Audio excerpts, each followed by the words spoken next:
आज हम बात करने वाले एक और इंटरेस्टिंग टॉपिक के बारे में जिससे हम लोग कहते हैं फ़ोन टैपिंग, मतलब फ़ोन टैप करना। आपने बहुत मूवीज़ में देखा होगा कि कोई भी अथॉरिटी, कोई भी पुलिस ऑफिसर आपका फ़ोन, आपका और किसी भी क्रिमिनल का फ़ोन टैप कर सकते हैं। बट अभी तो हम बहुत बड़े हो चुके हैं, मतलब छोटे जब थे तब तो बहुत फैंसी लगता था हम लोगों को कि कोई भी अथॉरिटी आपका फ़ोन टैप कर सकता है। बट अभी के लिए हम जानते हैं कि आर्टिकल 21 नाम का भी कोई चीज़ होता है, और आर्टिकल 21 जिसे हम राइट टू लाइफ कहते हैं, उसके अंदर 2017 में पुट्टूसामी केस के मुताबिक राइट टू प्राइवेसी भी एक राइट टू लाइफ का पार्ट है। मतलब आपका प्राइवेसी आपका मूल अधिकार के अंदर आता है। तो अगर ये है तो कोई भी अथॉरिटी अगर चाहे आपका फ़ोन टैप करना तो इतना आसान है का आपका फ़ोन टैप करना। मतलब आपकी परमिशन के अगर कोई आपका फ़ोन टैप कर रहा है तो ये तो लाजमी है कि आपका परमिशन वो लोग ज़रूर नहीं लिए होंगे। तो इतना आसान है का? तो अगर इतना आसान है और इतना डिफ़िकल्ट भी है तो प्रोसीजर क्या है? प्रोसीजर क्या है फ़ोन टैप करने का? पहले आते हैं सिंपल प्रोसीजर में। तो अगर कोई अथॉरिटी आपका फ़ोन टैप करना चाहे, ओके, तो अथॉरिटी दो प्रकार के होते हैं। एक तो स्टेट अथॉरिटी हो सकता है और एक सेंट्रल अथॉरिटी हो सकता है। स्टेट अथॉरिटी मतलब स्टेट का जो पुलिस है वो हो सकता है, और सेंटर का मतलब सीबीआई हो सकता है, ईडी हो सकता है, और रॉ हो सकता है। ओके, तो ये वाला जो अथॉरिटीज़ है, अगर ये किसी का भी फ़ोन टैप करना चाहे तो पहले इन लोगों को अपना जो फ़ोन टैपिंग का जो ऑथोराइजेशन है वो भेजना पड़ता है सेक्रेटरी को। अगर स्टेट हो तो स्टेट सेक्रेटरी, और अगर सेंटर हो तो किसी भी डिपार्टमेंट की सेक्रेटरी पोस्ट में बैठे अधिकारी को ये रिक्वेस्ट भेजना पड़ता है। फिर ए सेक्रेटरी इसे अप्रूव करता है और भेजता है मिनिस्ट्री ऑफ होम अफेयर्स को। इसे भेजता है मिनिस्ट्री ऑफ होम अफेयर्स को, और होम अफेयर्स इसे अप्रूव करे ओनली एंड ओनली देन ये अथॉरिटी किसी का भी फ़ोन टैप कर सकता है। और ये अप्रूवल 7 डेज के अंदर होना ज़रूरी है। Okay, now the question stands, अगर कोई भी अथॉरिटी, मानो कि आपका लोकल एक पुलिस ऑफिसर के साथ नहीं बनता, तो अगर वो चाहे कि आपका फ़ोन टैप कर सकते हैं तो जी नहीं, क्योंकि ये जो परमिशन है ना, परमिशन लेने के लिए एक बहुत उम्दा कंडीशन है कि प्रॉपर रीज़न होना चाहिए। प्रॉपर रीज़न होना चाहिए, मतलब वैसे वैसे रीज़न में नहीं होगा, प्रॉपर रीज़न होना चाहिए। फिर ओनली फिर कोई भी अथॉरिटी इसका अप्रूवल दे सकता है। ओके, और फिर भी बहुत आसान लग रहा है एक्चुअली। फिर आप पूछेंगे तो ये तो आर्टिकल 21 के फिर भी खिलाफ हुआ ना, फिर भी आपका फ़ोन टैप किया जा रहा है, फिर भी आपका प्राइवेसी इंटरसेप्ट किया जा रहा है, तो ये फिर भी आर्टिकल 21 का खिलाफ हुआ। तो आपको याद रखना पड़ेगा कि article 21 is a complete rule, fundamental right, but we have many exception to almost all our fundamental right. मतलब हम लोगों का सारे फंडामेंटल राइट में कुछ ना कुछ एक्सेप्शन है। वैसे ही इस वाले राइट में भी एक एक्सेप्शन है जो इंडियन टेलीग्राफ एक्ट 1885 के मुताबिक दिया गया है। क्या क्या एक्सेप्शन है?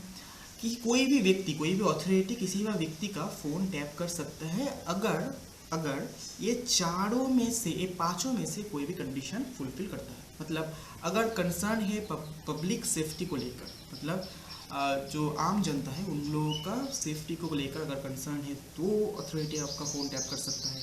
अगर आप कुछ कर रहे हैं जो पब्लिक ऑर्डर को, मतलब जो लॉज एंड इन्फोर्समेंट है उसको बिगाड़ सकता है, तो आपका फ़ोन टैप किया जा सकता है। और आपका जो क्रियाकलाप है, जो सोवरेनिटी और इंटीग्रिटी ऑफ इंडिया को बिगाड़ रहा है, तो आपका फ़ोन टैप किया जा सकता है। अगर आपके लिए कोई भी फ्रेंडली नेशन के साथ रिश्ता बिगड़ रहा है तो आपको फ़ोन टैप किया जा सकता है। और प्रिवेंटिंग इंसाइटमेंट क्या होता है? मानिए कोई भी व्यक्ति और किसी व्यक्ति को कोई जुर्म करने के लिए उकसा रहा है, तो इस उकसाने को बोलते हैं इंसाइटमेंट। ओके, तो अगर कोई भी कंडीशन फुलफिल करते हैं तो आपका फ़ोन टैप किया जा सकता है। These are all the exceptions against your article 21, right. Now procedure क्या है? अगर कोई भी व्यक्ति किसी का भी फ़ोन टैप करना चाहे तो मैंने तो बताया प्रोसीजर क्या है, बट उसमें भी कोई चेक्स तो होना चाहिए ना। मतलब ऐसा तो नहीं है कि अगर किसी का फ़ोन टैप किया गया तो टैप बरकरार रहेगा लाइफ टाइम के लिए, ये भी तो कोई नहीं है ना। तो कोई ना कोई चेक्स तो होगा। मतलब आर्टिकल 21 अगर एक फंडामेंटल राइट हो तो अपना फंडामेंटल राइट को देखने के लिए कोई ना कोई चेक्स तो वहाँ पर ज़रूर होगा ना। तो चेक्स क्या है, देखिए पहले तो मैं आता हूँ, अगर मैंने ये वाला पार्ट ऑलरेडी कंप्लीट कर दिया था कि ऑथोराइज कौन कर सकता है, ओके। बट अभी के लिए मानिए कि कोई इमरजेंसी सिचुएशन, तो अगर कोई इमरजेंसी सिचुएशन होता है तो कोई भी व्यक्ति जो जॉइंट सेक्रेटरी, इंडिया के जॉइंट सेक्रेटरी पद के ऊपर का हो और जॉइंट सेक्रेटरी पद का हो, वही केवल ऑथोराइजेशन दे सकता है। अगर कोई ऐसा इशू हो जो रिमोट ऑपरेशनल एरियाज मतलब मानो कोई ऐसा एरिया जहाँ पर अभी के लिए कोई ऑथोराइजेशन लेटर और अभी के अभी आपको किसी का फ़ोन टैप करना ज़रूरी है और अभी के लिए जो हायर अथॉरिटी है उसके साथ कांटेक्ट इस्टेब्लिश नहीं किया जा रहा है, मतलब कांटेक्ट में नहीं मिल रहा है। तो अभी आपको अगर ज़रूरी है तो उस वक्त के लिए इंस्पेक्टर जनरल के पोस्ट और उससे ऊपर के पोस्ट के लोग आपको अथॉरिटी दे सकते हैं, मगर ये ज़रूरी है कि ये वाला ऑर्डर देने के 3 दिन के अंदर अंदर जो सेक्रेटरी पोस्ट के लोग हैं उन्हें इस बारे में नोटिफाई किया जाए और 7 डेज के अंदर अंदर उसका अप्रूवल आ जाना ज़रूरी है, ओके। और क्या है, एक और चीज़ है, मानो आपका फ़ोन कोई अथॉरिटी टैप किया तो आपका रिकॉर्डिंग, मतलब ये वाला होता कैसे, एक्चुअली होता है, मानो कि मैं जियो का सिम यूज़ करता हूँ, तो मानो मेरा फ़ोन अगर कोई भी अथॉरिटी आज चाहे तो टैप कर रहा है तो उसे पहले मेरे टेलीकॉम ऑपरेटर को कांटेक्ट करना पड़ेगा, मेरे टेलीकॉम ऑपरेटर को बोलना पड़ेगा आप इस व्यक्ति का फ़ोन टैप कीजिए।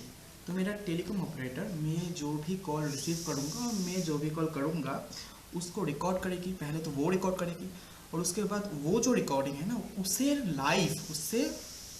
लाइव भेजेगी अथॉरिटी के पास। तो ये है प्रोसीजर मेरा फ़ोन टैप करने के लिए। तो ये जो रिकॉर्डिंग है ना, रिकॉर्डिंग अथॉरिटी का लाइफ टाइम के लिए रख सकता है, तो जी नहीं।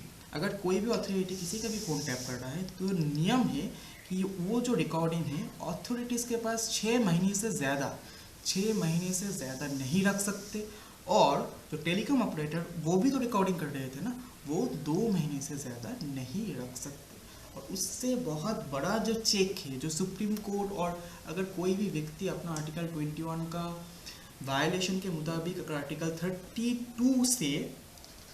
32 से जो सुप्रीम कोर्ट को पावर देती है किसी भी व्यक्ति का फंडामेंटल राइट को प्रोटेक्ट करने का, अगर कोई भी व्यक्ति आर्टिकल 32 के मुताबिक कोर्ट गया और कहा कि भैया महोदय मेरा